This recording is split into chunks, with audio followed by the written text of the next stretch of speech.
Hello, hello, hello, and welcome back to the Relate Pod, a space where we delve into the intricacies of human connection. I am your host, Livi Niyo, and I'm delighted to get into another parenting conversation, parenting teenagers specifically. And today I am joined by Mrs. Roselyn Kigen. Welcome to the Relate Pod. Thank you so much for having me. How are you today? I'm fine. Fine. Yeah, in this hot Nairobi, and I thank God for that. Hot. It's been raining the last couple of days. Yeah. Actually, yesterday it rained. No, the day before. Yeah. So Roselyn is a licensed marriage and family therapist and the founder of Intentional Therapy Services. She's also a lecturer, a life coach, mediator, and an author. Welcome again to the Relate Pod, Roselyn. We are so pleased to have you joined us. And particularly as we're having conversations around parenting, like I have been telling you, and we want to pick your mind as a therapist, but also as a mom, because you wear both hats. Yeah. Yes. I'm really, really curious. What was the biggest surprise, almost humbling moment as you parented your teenage children? I must tell you, my children are now adults. Yes. Yeah. So my firstborn is 27 years, and my secondborn is 22, turning 23. And then my last born is just about to enter 18 years. So the conversation we're going to have is like over 10 years. Yeah. So the humbling experience, I remember vividly, I remember very well, is had been invited by the school that my daughter was going to, my second-born daughter. And had talked that week for the school, and I talked to parents about parenting. The same week, I was called by the teacher disciplinary committee. Oh my goodness. That humbled me. Yeah. In fact, I told my husband, me, after I've talked, you're the one who's going to go. So I tell you what she did is they pranked the nurse. This thing that the children had those time where you'd put, it was like a bandage, looked like it had like red, like blood, and there was a nail. So when you put around your finger, it looked like there's a nail had pricked your finger, the side. So her and her friend went and pranked the nurse. The nurse wasn't amused. Yes. So after talking 2 days into it about children, discipline, and all that, I'm being called for disciplinary action of my own daughter. So that really humbled me. Yeah. So how did you go about it? The father went. She did go. So in fact, when she came, I was like, you know what? I asked her what happened. No, my friend told me to do that. Come back, the issue is at least you should be the one who should be influencing, not you being influenced. Yeah. How old was she around this time? She must have been around 11 years. 11 years. Yeah. 11 years. Wow. So how was it parenting you? How has it been? You have different age groups, but all of them have definitely gone through the teenagers. Yes. Maybe we can zero in on this last one who is about to turn 18 because it's closer. How has it been parenting her in this season and time we are in? It's a challenge. It's not easy. It's a challenge. It's very intentional for a parent to be very relational with their child. It was very intentional for me because there's some things I just can't understand. They make sense for me as a parent. What I used to know and how I parented other children is very different how I parent her. For her, it's more of listening and more of understanding. And it always takes me back to researching. Yeah, researching and asking myself, and even talking to other younger parents. Yeah, how do you deal with this kind of thing? It's a very different ball game from my firstborn and the lastborn. Because it's different times. Oh, it's different times. Different times altogether. And the things they're dealing with are completely because for the 27, 28 years old, it was more of instructional. Do this and do that. For this one now, it's less instructional. It's more of negotiating. Because they'll ask why. Why? Yeah, why? Why do I need to do and this? they'll tell you no. Yeah. Have there been moments of intersection, because you're a therapist, you deal with parents, you went to the school and talked. Have there been moments in your parenting your daughters when they were teenagers where the reality of what what you've read and what's on ground as we parent them? Oh. Were there moments of intersection, moments of difference, the gaps being? In my house, every time I try and ask or come in my therapist's house, my children tell me, Mom, please don't start therapy here with us. Leave it at the office. No, leave it at the office. Don't start therapy here. But for me, it helps me because I really deal a lot in therapy with the 16 and above year old. And there's some things that these children come in therapy with. I also see them with my daughter. Yeah. So it helps me now. The children that I've worked in therapy, it helps me understand what my daughter is going through, what is getting through. Yes. Yeah. And even when she tells me what she's going through in school and what is happening in school in her life, I use those examples to help other children. So there are moments of intersection. There's a lot of moments for intersections because now they tell me what are they listening to, what is happening, what are the latest things they're doing, their clothes. And also that helps me talk to parents of these children I'm working in therapy. Yes. And the best thing and for me is being very vulnerable in terms of, you know what? Don't think you're the only one going through that. Even me at home with my own daughter, I'm going through this. So I always pray that I get me to talk to my daughter. Like you to talk to her because she'll definitely not come to you for that. Yeah. Okay. One of the things I'm fascinated about is the teen brain. And I'm sure there are parents out there who want to understand the teen brain because something shifts when they are young. You know, right now my kids are really young. You've met one of them. But I know that there's a shift. My eldest is 7, so she's slowly inching into the preteen years. I am curious, what happens with the teen brain? Can you educate us a bit about that? Yeah. The brain is very interesting. Number one, the brain is developed when you hit the age between 24 to 26. Yes. At teen level, it's not developed yet. There's a lot happening. Number one, apart from the brain, there's hormonal growth. Yeah. There's changes in the body. Yes. Their cognitive is not yet there. They're still wondering. Identity is there. So you can imagine your child is 13. I'm trying to imagine the mother is going to 35. So there's hormonal changes at teen, and there's also hormonal changes with the mom at 35 because you're going to premenopause. Yes. So these two brains, it's recipe for disaster. It's recipe for, and that's why you find that most parents cannot manage or do not understand the children at teen level because all of you are going to changes. Now, for the brain, it's still not yet fully developed. They are pushing boundaries, pushing their understanding who they are, their identity. They don't know how to process. There's a lot of risk of that. I don't want to go into the amygdala. That's where the emotional part of it is still not yet there. So the emotions that these children are having is more of a flight and fight.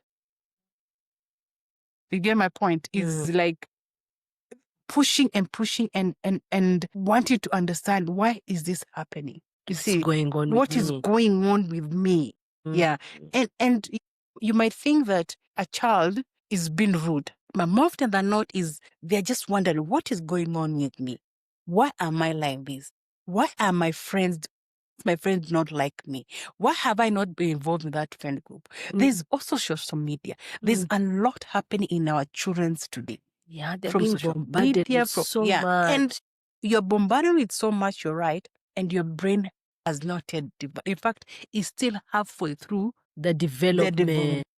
So there's a peer pressure, a lot of peer influence, social media, school, friends, home. A lot is happening to these children. And so I think I'm imagining myself as a parent. By the time your child is a teenager, you're thinking, this child has grown. They know. But what I'm hearing you say is that actually, no, they are still developing. Their brain is not as developed as we imagine because now they have the physical changes, deep voices for the boys, breasts, hips for the girls, periods. We imagine this child is growing. But the reality from what you're saying, their brain is not yet. because we see physically. Yeah. We see now her breasts are big, she has hips, she's that's still a child. There's still a child to guide them. Yeah. So the neurological aspect of development and growth is not fully done. It's actually still happening. Yeah. And I think that should, in many ways, help us parents be more empathetic with them rather than being this.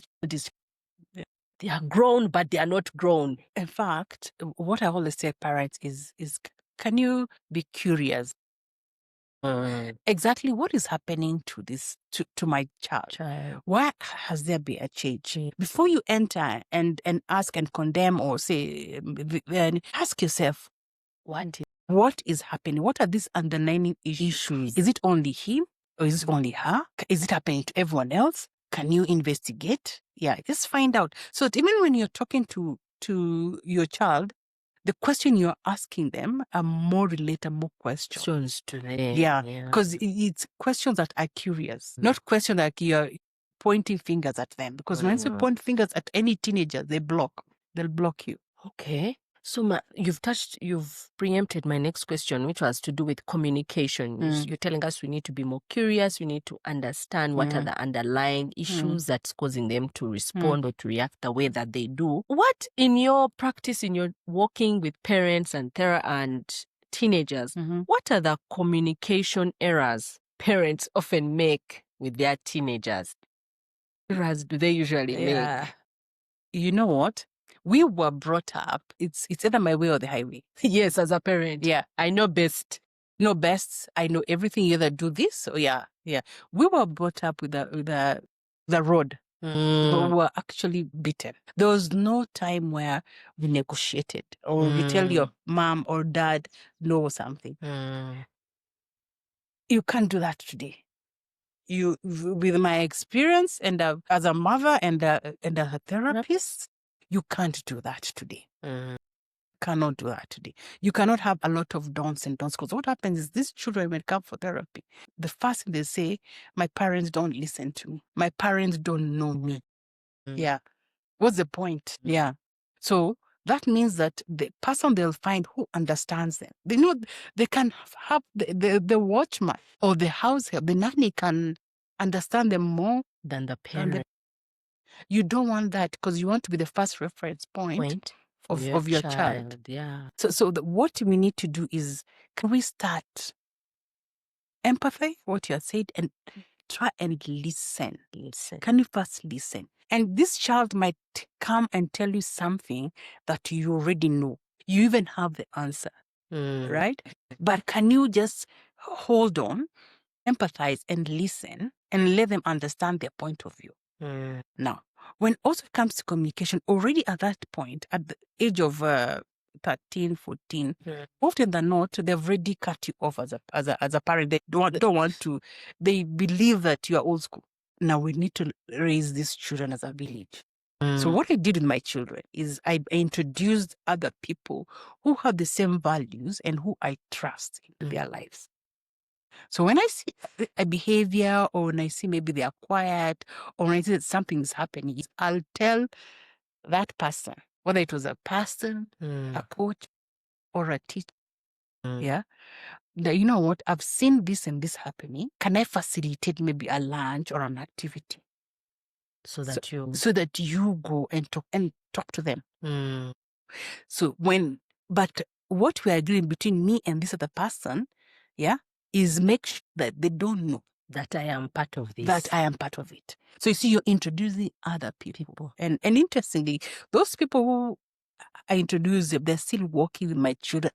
So as the children go big, but you need to pray for God to give you people who have good values. So because there's some people who, and I've seen children coming in for therapy, they trusted a person, but they've been abused by this person. Even boys.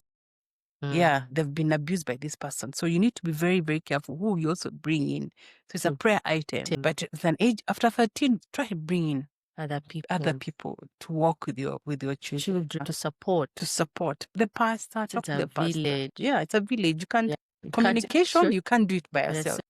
As they grow bigger, because I have now the bigger plus 20, you'll find out all of a sudden, because you had a relationship with them when they were growing up. So as they grow bigger, all of a sudden they just come back to you. But there'll be a season. There'll be a season when they cut you off. you won't be seeing eye to eye. Mom and dad are the enemies. But you see, you've brought in somebody to support. Yeah. Communication gap. Yeah.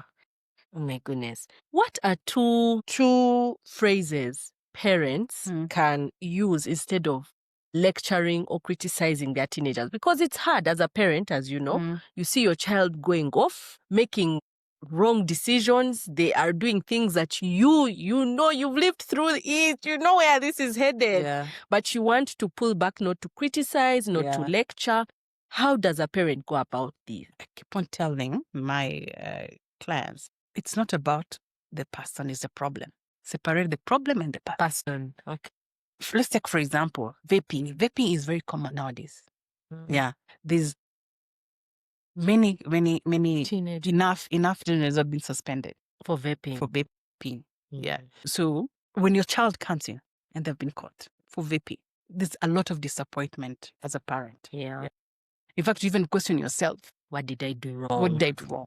What didn't I do? Yeah. Please remember, they're in their experimental season, experimental stage. Even if you as a parent look at yourself at that age, so that we don't say, but we also experimented. Some things that were. Some experiments were safe, some experiments were not safe. It's very important to separate, because now if already they have already been judged at school. They've already been called names. They've already been given a suspension letter, right? So when they come, yes, you're disappointed. So what do you do as a parent? Separate the problem from the person, from the child. The statement is, I love you. Affirmation, Christ affirmed his son. I love you. I love you. Though what you did wasn't right. What you did is what disappointed me. Not I love you, not you. It is what you did is what disappointed me. Oh my goodness. Yeah. Instead of, can you do this, you stupid unit? The child will block. So even when because usually when there's suspension, the school advise them to see a therapist, that you can give them a letter that they're ready to come to school. So if you do that, when they come for therapy, they're like, my mom I wasn't even near they did not listen to me, they did not even understand. I wasn't even there, or I'll just try for the first time. You've really demonized your child. So what's the point? Yeah, what's the point of talking to them? So it's very important. What I can say is, separate the problem and the person. When I hear that, it sounds true, it's good, but for me, what it makes me realize is that then parents have a lot of work to do. Yes. On themselves. Yeah, it's not about the child. It's not even about the child. Not is the parent. Yes. Because now, when your child is caught in doing something like that, immediately, even before you attack the child, you've attacked yourself. What did I do wrong? I have failed as a parent. My child has done this. So parents have a lot of work to do on their own, how to regulate. Can you say something about that? How do parents regulate themselves in such difficult moments? You need to understand who you are as a person. As a person first, who am I? Who is Roselyn as a person? Then who's Roselyn as a mother? You see, so what are these underlying issues? I've had clients who have come and say, you know what? I bet up my child. I think I realize I have an issue. Because that anger was too much. So what are these things as an adult are you going through? Could you please come for therapy or talk to somebody? Through those issues. But even the thing is that some people don't even realize. We don't know until something triggers that moment, and then you act and you're like, it's like you have a moment where you're like, oh, is that me? Me? Did I just do that? Did I just say that? Because there's so much unhealed trauma from our own childhood. Yeah. I had a client who was molested when she was young. She was a mother. She was molested at the age of 16. So immediately the daughter turned 16. The daughter could not leave the house. Was afraid. She was so afraid. There's so much counter-transference. Yeah. In fact, it's like she relieved what she went through. Every time she looked at it, she could feared. Yeah. So when she came in, both of them just came in. I think she realized that, and she came in for therapy. That's when we discovered. Tell me what happened when you were 16. This is what happened. Now you're reliving your life through your daughter. You need to trust, let her go. Yeah, trust. So that's what happens. It triggers something. As they grow up, it triggers. There's fear that you have. It triggers something. So you need to walk through your own. And God is there. Yes. Because he says, raise up your child. Train up your child in the way they should go. And when they grow up, they'll what happens and I've seen when children is they'll push, they'll do something, they'll go, but they'll always, because the Bible is a promise. And that's even when you're praying as a child, as a parent, you need to pray that God, you promised. And please, my child who's wayward, they're in drugs, they are drinking, they are sleeping around. God, you promised. That if we train them. Yeah. And I did. I did my best. The child will always come back. Yeah. Yeah. Another thing that parents of teenagers often have to, there's a tension between peer influence, parental influence. You touched on it earlier. Yeah. That in that stage, parents, they take a back seat from us and more their peers are the ones who are speaking more into their lives and the ones they are listening to. How do you advise parents to navigate that immense tension? What I did is my children, their friends. They became your friend. I became their mother's friends. Their mother's friends. Yes. And brought them together. So, like, if you have 5 friends, give me your good friends. Yeah. So we made even a WhatsApp group with the mothers. So I became their friends. I think out of my last one of them had divorced true to the father who was in her life. Now the father was in the group. We are in this together. Yeah, we're in this together. So if there's any activity, any action, is like, Mom, here there's a yeah. So we are together. Yeah, we pray together. There's speaking. So the parents were. You were in that. And the children knew the parents are talking. Yes. Yeah. So that's how you manage. Yeah. So any friend that comes in. Yeah. Oh, she's a new friend. Oh, okay. Mom, make sure you meet the mom. Yeah. That's how you remain in the loop. Yeah, in the loop of what's happening. Because for you might not know, but it's very important to be on the loop of what is happening in your child's life. You cannot just hands off and say, no, there's nothing I can do. No, even dropping, even like because from the age of 13, 14, there are a lot of parties. So even birthday parties, when you drop one mother, maybe when you're busy, so one mom will go. So there's an agreement when you drop the child in the party, you come out. Yeah, don't drop and go. You come out, see and scout. See what's happening. But of course, they'll hide things. But the back of their mind, the children will know all our moms are. Yes. Or even, or the dads, I don't even the single dad. He was wow, that's just be. And you might not even have just let have a group. And the children and then what we used to do also once in a while, once every quarter, I would call in people to talk to the children, the girls. Yeah. So when other mothers saw that, they wanted, to be part of it. Yeah, but now the children had to give a permission. No, we're not friends that, we're not friends. So we only bring in people, they are comfortable with. Yeah. And so you bring in like a coach to talk to them on particular topics. We visited a prison, we visited, and I've done that with all my 3 children. And what have been the results? They've remained friends as moms, as a beauty, and they've also remained. A few have fallen up because when they go to college, they go different schools, different. But the thing is, they are accountable to each other.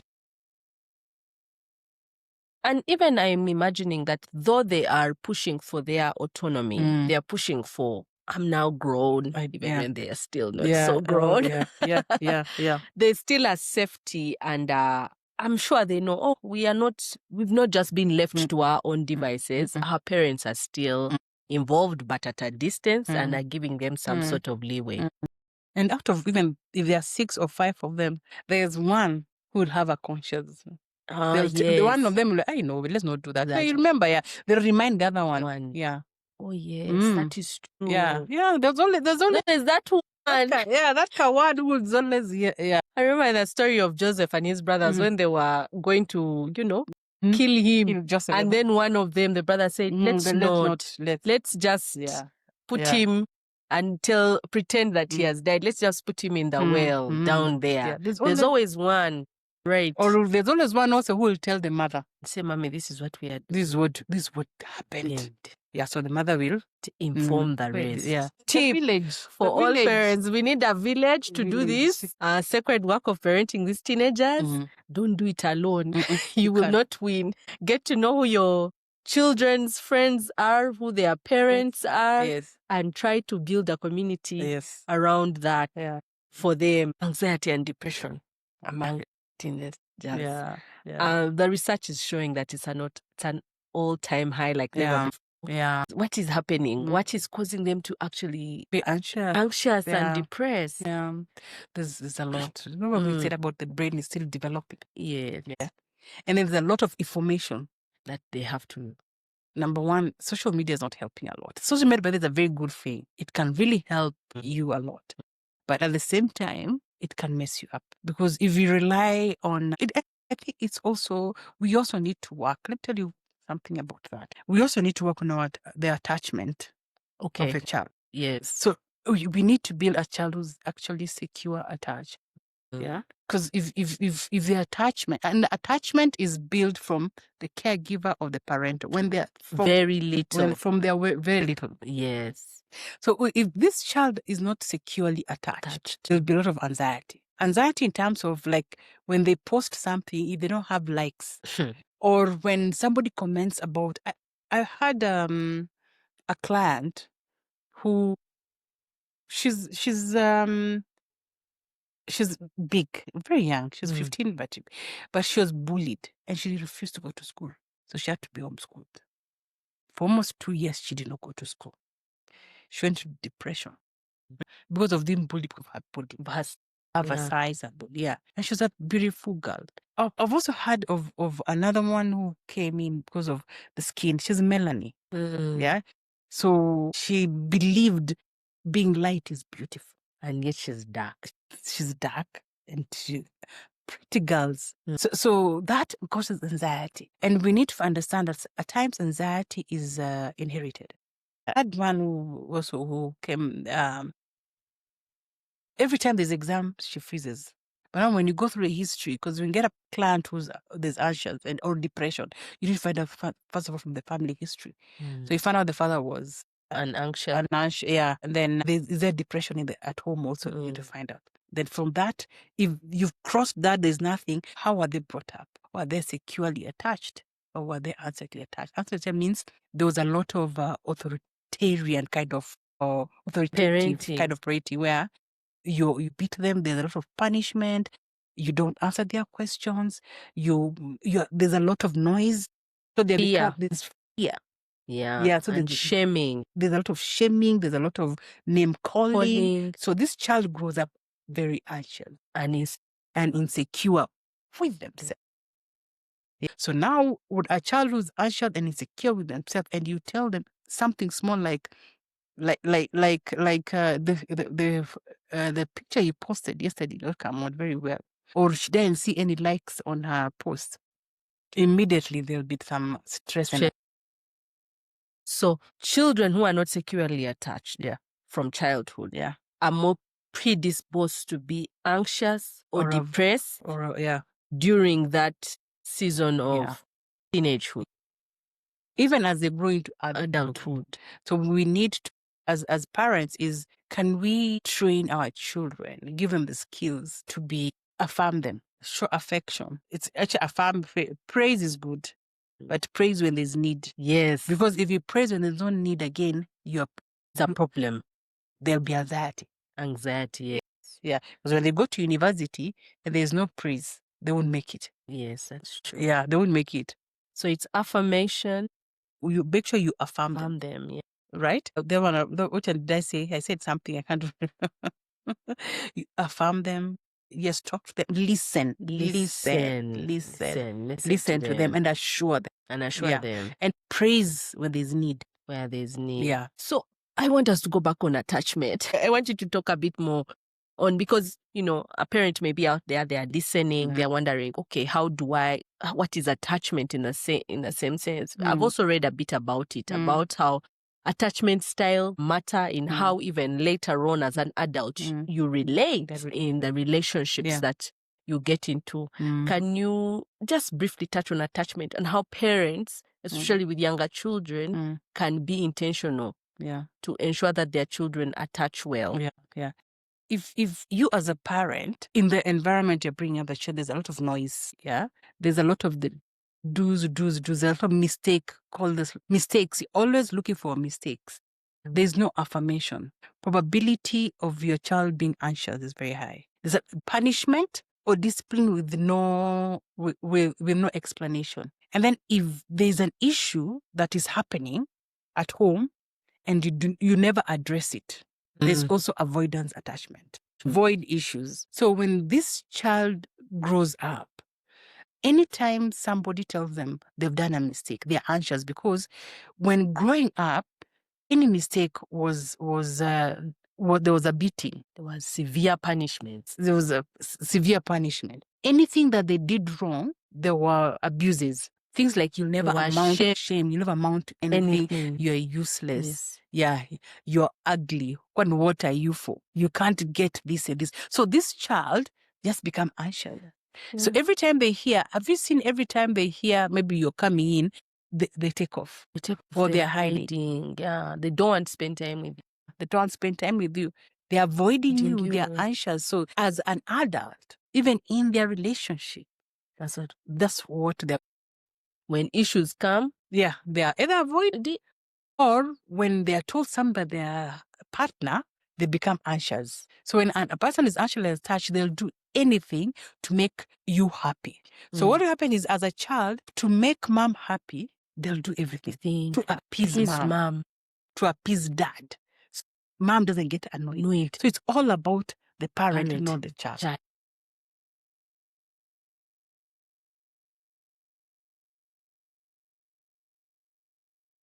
When is the right time to involve a professional counselor or therapist? For parents whose teenagers, they don't know what's happening. I always say there's no right time. It's always best to have. Remember you said a village. Yes. Growing up, I remember for me, 50 plus years, we grew up in an estate, and it was just here in Nairobi. But in that estate, there were who were around, and you could see that you do a mistake, your mom will be told. That woman in that estate will chapa you or will pinch you. By the time mom comes back, and mom will beat you also. Yeah. There were people who were around and were really concerned about the display that were there of the children. But now we don't have those kind of people. Yeah, everyone is to themselves. Everyone to themselves. So it's very important to, if you don't have a person to talk to your child, bring your child for therapy. Because I have clients who they've given their child a go ahead. What you do is, if you think you want to talk to somebody, call Roselyn, talk to her. We'll just sit and we'll have a conversation. How is school? How is Nini? They talk to you about boyfriend issues. They talk to you about studying. They talk to you about everything, because you've given that open permission. You don't have to wait for a problem. A problem to see a therapist. Yeah. So what you're saying, if there is no one in your community, in your circle, who you're comfortable with talking to your child, find a therapist who you're comfortable with, and let your child have that opportunity to talk to someone other than yourself. Because there are some things they're not going to tell you. No, they will not. They will not tell you, And even when they come for therapy, we have not everything that they tell me, I'll tell you as a therapist. I'll only tell you if it's danger. I'll only tell you if there's danger. But if there's small meaning, we're not, Because now, what will happen is I'll be breaking. I really want your daughter to trust me. And I'm stepping in, not even more as a therapist, even as a mom. Whatever I'm doing for them is what I'll do for your own daughter. My daughter. That's amazing. We are coming towards the end of this amazing conversation. Is there a parenting mistake that you look back on those teenage years? Yes. That you made? Yes. Could you share with us? Yes. Especially for my firstborn, I was very harsh. I think I parented the way I was parented. My mom is my bestie now. My mom was strict. And that's how I knew better. That's all you knew. It's what I knew. So I was very, very, very harsh. So by the time I realized that I need to stop that, she was past 10 years. Yeah, she was like about 12 years. But the other two children, at least I had any. But my firstborn, yeah. You are. And she always says that, Mom. So the lesson from that moment is growth. A lot of growth. Who you were, because I had a lot of anger as a person and a lot of avoidance. So actually, interestingly, you can have an attachment like I had. I was an avoidant attached. But now you actually grow and analyze, internalize, call yourself for a meeting, talk to people, talk to mentors, go for therapy. Because we also did, until today, I still go for my supervision and therapy. So once you do that, now that's when I moved from being avoidant, attached to secure. If you could give a parent of a teenager one mantra to repeat to themselves when they feel overwhelmed, because it's an overwhelming season, parenting. Yeah. What is something that you would tell parents of teenagers, especially, to say to themselves when they are feeling very overwhelmed? Breathe in, breathe out. Relax. It's, the first one. It has happened before. Never try not to talk to your child when you're pissed off, because you'll say something that you regret. So you breathe in, breathe out, and tell them, we are talking. Let's pick this up later. When you're calmer.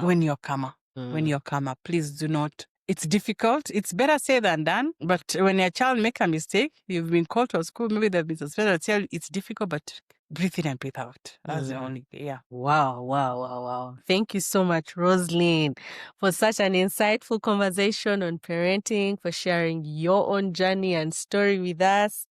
My biggest takeaway is really to do the work as a parent, to understand who am I, because we parent out of what we know. Yeah. And if there are unhealed things in me as a parent, they are definitely going to be transferred to the children. I've also been touched by the idea of having a community, knowing who are the people in your children's lives, who are their other parents, and building a relationship with them. Yeah. That's a key tip that I'm going to put in my bag as well. Yes, thank you. Thank you so much for making the time. And I will share Roselyn's details. As I said earlier at the beginning, she's a licensed marriage and family therapist. She's a coach, a life coach. She's a lecturer. So she's available to meet people. She loves working with people. So I'll share her details.